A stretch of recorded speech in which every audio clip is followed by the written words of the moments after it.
Chapter 3. Lesson 3. Mind your own business.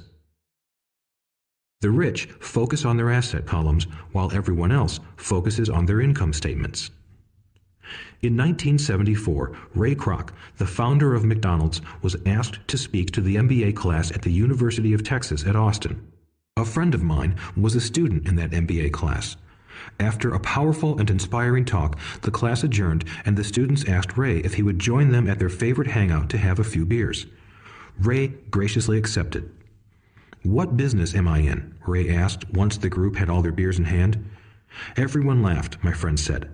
Most of the MBA students thought Ray was just fooling around. No one answered, so Ray asked again, "What business do you think I'm in?" The students laughed again, and finally one brave soul yelled out, "Ray, who in the world doesn't know that you're in the hamburger business?" Ray chuckled. "That's what I thought you would say." He paused and then quickly added, "Ladies and gentlemen, I'm not in the hamburger business. My business is real estate." As my friend tells the story, Ray spent a good amount of time explaining his viewpoint. In his business plan, Ray knew that the primary business focus was to sell hamburger franchises, but what he never lost sight of was the location of each franchise. He knew that the land and its location were the most significant factors in the success of each franchise. Basically, the person who bought the franchise was also buying the real estate under the franchise for Ray Kroc's organization. Today, McDonald's is the largest single owner of real estate in the world, owning even more than the Catholic Church. McDonald's owns some of the most valuable intersections and street corners in America and around the globe. My friend considers this as one of the most important lessons in his life. Today, he owns car washes, but his business is the real estate under those car washes. The previous chapter presented that most people work for everyone but themselves. They work first for the owners of the company, then for the government through taxes, and finally for the bank that owns their mortgage. When I was a young boy, we did not have a McDonald's nearby. Yet my rich dad was responsible for teaching Mike and me the same lesson that Ray Kroc talked about at the University of Texas. It is secret number 3 of the rich. The secret is mind your own business. Financial struggle is often directly the result of people working all their lives for someone else. Many people will simply have nothing at the end of their working days to show for their efforts. Our current educational system focuses on preparing today's youth to get good jobs by developing scholastic skills. Their lives will revolve around their wages or, as described earlier, their income column. Many will study further to become engineers, scientists, cooks, police officers, artists, writers, and so on. These professional skills allow them to enter the workforce and work for money. But there is a big difference between your profession and your business. Often I ask people, "What is your business?" And they will say, "Oh, I'm a banker." Then I ask them if they own the bank, and they usually respond, "No, I work there." In that instance, they have confused their profession with their business. Their profession may be a banker, but they still need their own business. A problem with school is that you often become what you study. So if you study cooking, you become a chef. If you study the law, you become an attorney. And a study of auto mechanics makes you a mechanic. The mistake in becoming what you study is that too many people forget to mind their own business. They spend their lives minding someone else's business and making that person rich. To become financially secure, a person needs to mind their own business. Your business revolves around your asset column, not your income column. As stated earlier, the number 1 rule is to know the difference between an asset and a liability and to buy assets. The rich focus on their asset columns, while everyone else focuses on their income statements. That is why we hear so often, "I need a raise. If only I had a promotion. I am going back to school to get more training so I can get a better job. I am going to work overtime. Maybe I can get a second job." In some circles, these are sensible ideas, but you are still not minding your own business. These ideas all still focus on the income column and will only help a person become more financially secure if the additional money is used to purchase income-generating assets. The primary reason the majority of the poor and middle class are fiscally conservative, which means I can't afford to take risks, is that they have no financial foundation. They have to cling to their jobs and play it safe. When downsizing became the in thing to do, millions of workers found out their largest so-called asset, their home, was eating them alive. Their asset was costing them money every month. Their car, another asset, was eating them alive. The golf clubs in the garage that cost $1,000 were not worth $1,000 anymore. Without job security, they had nothing to fall back on. What they thought were assets could not help them survive in a time of financial crisis. I assume most of us have filled out a credit application to buy a house or a car. It's always interesting to look at the net worth section because of what accepted banking and accounting practices allow a person to count as assets. One day when I wanted a loan, my financial position did not look too good. So I added my new golf clubs, my art collection, books, electronics, Armani suits, wristwatches, shoes, and other personal effects to boost the number in the asset column. But I was turned down because I had too much investment real estate. The loan committee didn't like that I made so much money from rent. They wanted to know why I did not have a normal job with a salary. They did not question the Armani suits, golf clubs, or art collection. Life is sometimes tough when you do not fit the standard profile. I cringe every time I hear someone say to me that their net worth is $1 million or $100,000 or whatever. One of the main reasons net worth is not accurate is simply because the moment you begin selling your assets, you are taxed for any gains. So many people have put themselves in deep financial trouble when they run short of income. To raise cash, they sell their assets, but their personal assets can generally be sold for only a fraction of the value that is listed on their personal balance sheet. Or, if there is a gain on the sale of the assets, they are taxed on the gain.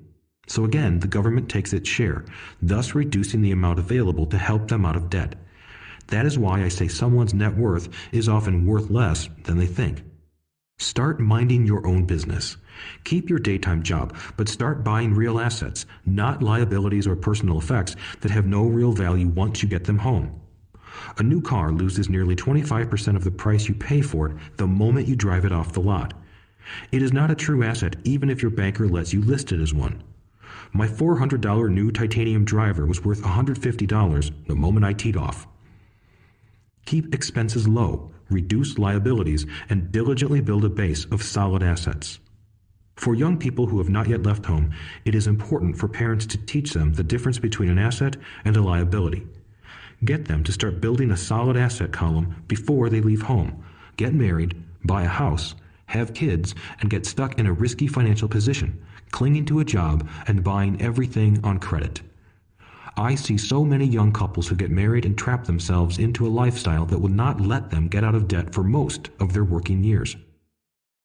For many people, just as the last child leaves home, the parents realize they have not adequately prepared for retirement and they begin to scramble to put some money away. Then their own parents become ill and they find themselves with new responsibilities. So what kind of assets am I suggesting that you or your children acquire? In my world, real assets fall into the following categories. Businesses that do not require my presence. I own them, but they are managed or run by other people. If I have to work there, it's not a business. It becomes my job. Stocks, bonds, income-generating real estate, notes, IOUs, royalties from intellectual property such as music, scripts, and patents. Anything else that has value, produces income, or appreciates, and has a ready market. As a young boy, my educated dad encouraged me to find a safe job. But my rich dad encouraged me to begin acquiring assets that I loved. If you don't love it, you won't take care of it. I collect real estate simply because I love buildings and land. I love shopping for them, and I could look at them all day long. When problems arise, the problems aren't so bad that it changes my love for real estate. For people who hate real estate, they shouldn't buy it. I also love stocks of small companies, especially startups, because I am an entrepreneur, not a corporate person. In my early years, I worked in large organizations such as Standard Oil of California, the U.S. Marine Corps, and Xerox Corporation. I enjoyed my time with those organizations and have fond memories, but I know deep down I am not a company man. I like starting companies, not running them. So my stock buys are usually of small companies. Sometimes I even start the company and take it public. Fortunes are made in new stock issues, and I love the game. Many people are afraid of small-cap companies and call them risky, and they are. But That risk is diminished if you love what the investment is, understand it, and know the game. With small companies, my investment strategy is to be out of the stock in a year. On the other hand, my real estate strategy is to start small and keep trading up for bigger properties, and, therefore, delay paying taxes on the gain. This allows the value to increase dramatically. I generally hold real estate less than 7 years. For years, even while I was with the Marine Corps and Xerox, I did what my rich dad recommended. I kept my day job, but I still minded my own business. I was active in my asset column trading real estate and small stocks. Rich Dad always stressed the importance of financial literacy. The better I was at understanding the accounting and cash management, the better I would be at analyzing investments and eventually starting and building my own company. I don't encourage anyone to start a company unless they really want to. Knowing what I know about running a company, I wouldn't wish that task on anyone. There are times when people can't find employment and starting a company seems like the best solution. But the odds are against success. 9 out of 10 companies fail in 5 years. Of those that survive the first 5 years, 9 out of every 10 of those eventually fail as well. So only if you really have the desire to own your own company do I recommend it. Otherwise, keep your day job and mind your own business. When I say mind your own business, I mean to build and keep your asset column strong. Once a dollar goes into it, never let it come out. Think of it this way. Once a dollar goes into your asset column, it becomes your employee. The best thing about money is that it works 24 hours a day and can work for generations. Keep your day job, be a great hardworking employee, but keep building that asset column. As your cash flow grows, you can indulge in some luxuries. An important distinction is that rich people buy luxuries last, while the poor and middle class tend to buy luxuries first. The poor and the middle class often buy luxury items like big houses, diamonds, furs, jewelry, or boats because they want to look rich. They look rich, but in reality they just get deeper in debt on credit. The old money people, the long-term rich, build their asset column first. Then the income generated from the asset column buys their luxuries. The poor and middle class buy luxuries with their own sweat, blood, and children's inheritance. A true luxury is a reward for investing in and developing a real asset. For example, when my wife Kim and I had extra money coming from our apartment houses, she went out and bought her Mercedes. It didn't take any extra work or risk on her part because the apartment house bought the car. She did, however, have to wait 4 years while the real estate investment portfolio grew and began generating enough extra cash flow to pay for the car. But the luxury, the Mercedes, was a true reward because she proved she knew how to grow her asset column.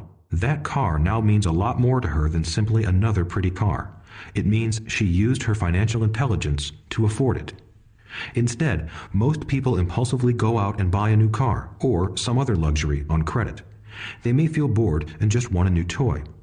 Buying a luxury on credit often causes a person to eventually resent that luxury because the debt becomes a financial burden.